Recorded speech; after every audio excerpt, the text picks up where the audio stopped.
Hi, I'm Elizabeth. I'm Elizabeth. And you're watching There's Something Wrong with the Elizabeths. So that was our fourth viewing. And in this viewing, I tried to focus on positivity because the last one was really hard. It was very nitpicky. And so I think we should start off with our great eat-lons. Yes. I'm going to start with mine. This is actually a great eat-lon from the last one, but I still really connected with it. Bryce Dallas Howard, actually a lot of people spend a lot of this movie whispering. Oh my God, this important thing, I'm gonna whisper. There's a lot of whisper acting. Yeah. The only time we actually hear her raise her voice to a normal speaking level and then like a dramatic speaking level is when she's on the walkie-talkie when he's facing off against the Scrunts. Mm-hmm. And there's a thing she does with her voice, and it's just really superb acting, where he goes, it's not backing up, it's stepping forward, and she goes, stepping forward, and she does like a thing on forward that I can't do because I'm not an actress. It's really good. And then she goes, Cleveland, run! And it's really good. And you made a joke that it was like this was her audition for Jurassic World. But it's got that sort of intensity. Yeah. Of just like, Cleveland, run! But I think that's one of her better scenes of acting. She does a lot of face acting, but she did a lot of voice acting in that scene. That was good. What is your great eat-lon? I will say, just to agree with you and tell you how Elizabeth smart you are. Yes. I think that we've spent a lot of time talking about how great the actors are, and we haven't really mentioned Bryce Dallas Howard. But no, I think she really does do everything that's asked of her and more. And yeah, a lot of it is facial acting, so she doesn't have that opportunity. But when she is talking, I mean, I think she's spot on every time. I think every person in this movie is literally doing like the best job that anyone could possibly do with what they're given. Yeah. And that brings me to my great eat-lon, which first I want to apologize because I want to apologize to, I guess, Mr. Shyamalan, because I've been mispronouncing eat-lon and calling it Elon, I think. I think it's because we want to say like eagle or something. But it's eat-lon. And then also I think I kept calling Young Soon Young. I was getting that confused. And I just, it's really annoying when people get their names mispronounced and wrong. I know, especially if there was like a television show that would guide you on how to pronounce people's names and then you mispronounce them. That would be just be silly. It would be. And wrong, Mr. Shyamalan. So I want to apologize to you for that. Last Airbender. No, so my eat-lon, I was about to do it again. My eat-lon is that, and it has to do with Mr. M. Night Shyamalan. I think he's a really good actor. I think he's doing a really good job. I find it a little bit distressing that he's saying lines that he's written himself, and they're such shit. And he doesn't seem, even as he's saying them out of his mouth, to realize that they're shit, but he says them better than I think anybody else on the planet could say them. Yeah. I think he's really selling to me that he means those shit lines. Yeah. I think he's doing a great job. I think and I mean, like, if he ever sees these videos, I think he's actually a really good director. I think he's a good actor. I really like his monologue in Signs. But yeah, I think he kind of, especially with the dialogue, is suffering from like George Lucas syndrome, where he's become so successful that people aren't stopping him and being like, hey, this sounds really weird. People don't talk that way. Because like the old George Lucas movies, like the original Star Wars, people stopped him and edited him, and then the prequels, they didn't, and it's awkward. So funnily enough, or interestingly enough, I actually had this theory too about M. Night Shyamalan. For the longest time, I was like, oh, I see. So he was this young director who kind of came out of nowhere, and he had this immediate breakout hit with Sixth Sense, right?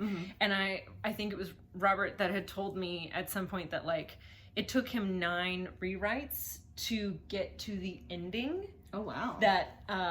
That Bruce Willis is dead at the end. Like before that, he was just a child psychiatrist following this kid around. It was the 9th rewrite that he was like, what if he's dead too? And that's like the twist that we all know M. Night Shyamalan for. Yeah. But he did all these rewrites. He worked so hard for that script. And then it was like, after that, it's like, no, but I had a theory. I felt like he never rewrote anything ever after that. First of all, when he submitted this script to Disney, they were like, we don't get it. We don't understand. They were gonna still make it, but they were like, maybe you need to spend a little more time with the script. Maybe you need to do something else to make it make some sense. And he was so upset and so angry about that he left Disney and he went to Warner Brothers. And Warner Brothers did kind of just let him do whatever he wanted, but I know for a fact that he went through at least a dozen rewrites with this movie. He really, like, and reading that book that I was telling you about, actually, even though I don't like this movie any more than I would have either, like, it has not changed my mind about this movie, it has somewhat changed my mind about M. Night Shyamalan, that, like, however much he might have failed with this, because he did fail, I think he really tried, and I think he did feel a lot of pressure, and I think he did feel like when Disney didn't understand and accept and embrace and love that script and just tell him, oh, you're M. Night Shyamalan, you're brilliant, everything you do is brilliant, we think you're great, we're your yes men. It really affected him, and he really spent a lot of time with this movie. It's sad that you can't tell, but when we were first talking about doing this movie, I was really only going to say mean things and be really mean about M. Night Shyamalan and make statements about how he doesn't love his children because he told them this terrible story. Yeah, it is a really bad story. I think he really does love his children and really does try, even though he ruined Last Airbender somehow. This is my dog. That is your dog. You can't see his beautiful face. See his beautiful face, but his head is the right back of here. his head. It's just like M. Night Shyamalan, the back of his head. That scene. He's out of focus and not well shot. Yeah, and that's irritating too, because like in that scene, I feel like he's doing some really good acting. I feel like he is too. And it's not in focus and we don't get to see it. But it's interesting, he did 10 rewrites. My question would be, did he include other people in that? Because I feel like no matter how many times you work on something or rewrite something on your own, sorry, that was my dog's tail, bull mastiff mix, very tall, and we're all very prone. No matter how many times you work on something on your own, getting someone else's input who's not afraid to be really honest with you is the best course of action. And one of the things that I think our friendship has benefited from is that we've grown comfortable enough with each other to be like, hey, you did this thing and I want to talk about it. Like, there have been times Lizzie's been like, hey, you were really passive aggressive and kind of bitchy there and I want to sort of talk about it. And it's really improved me as a person. And I'm sure that like any kind of honest, hard writing work could be improved that way too. So my question would be, did he work on it with other people? From what I understand, no. He did not like rewrite the script with other people, but he did bounce ideas off of others, including Paul Giamatti was apparently like someone that he had different ideas with, and like... I hope Paul Giamatti did not have any input on that scene where they first interact. Because what on earth? The one where he and Bryce Dallas Howard? Oh, yeah. What is that? That's not how people talk. You know? I thought you were talking about him and M. Night Shyamalan, and I was like, I don't remember that scene as clearly, even though I've seen it 4 times. No. So I had a question for you. So now that we've thought about this a lot and given a lot of in-depth thinking, so the story of the 1,000 Narfs, or the tale of the 1,000 Narfs, says that every generation there is one Narf who is going to do exceptional work, who's the Madam Narf? Madam Narf, thank you. The Madam Narf, who the person that she inspires is going to change the world, which is the Narf that we're following. So we are in 2020. We have just closed out a decade, and generation is a decade. I would like to know who we think was the person that was inspired by the Madam Narf of this past decade. I really want to come up with like a Hollywood Squares answer, like something funny, but I can't think of anything. The first person I think of is like Malala. Stop it! I know. That's the first person I thought of! I mean, I kind of had a moment where I was like, what about Obama? But I feel like he really is more, he was more peacekeeping, mainstream, more diplomatic, not like a big dramatic shift going against the grain person, as much as people want to think he was. I actually think he did more like bringing together than like revolutionary change. And she's someone that we might not see that change in our lifetime or right now. I don't know how far the like progression of education and for women in Pakistan has really gone. But I think that is something that, like, after she's dead, she like M. Night Shyamalan in this movie. Assassinated, sadly. But, like, after she's... Let's not hope. No, I'm not hoping for that. I'm just saying that, like, she is... You could see it happen, first of all.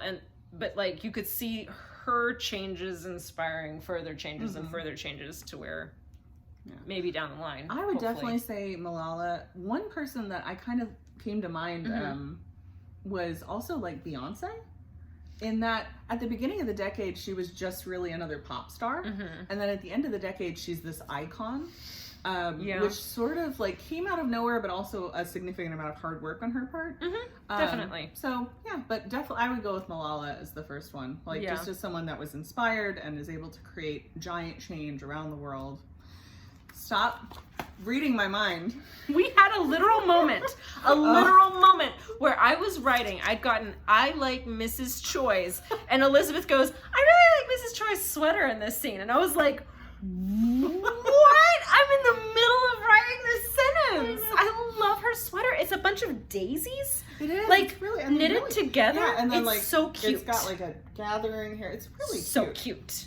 I love it. Where did she get that sweater? We also tried to focus on this one of a lot of positivity.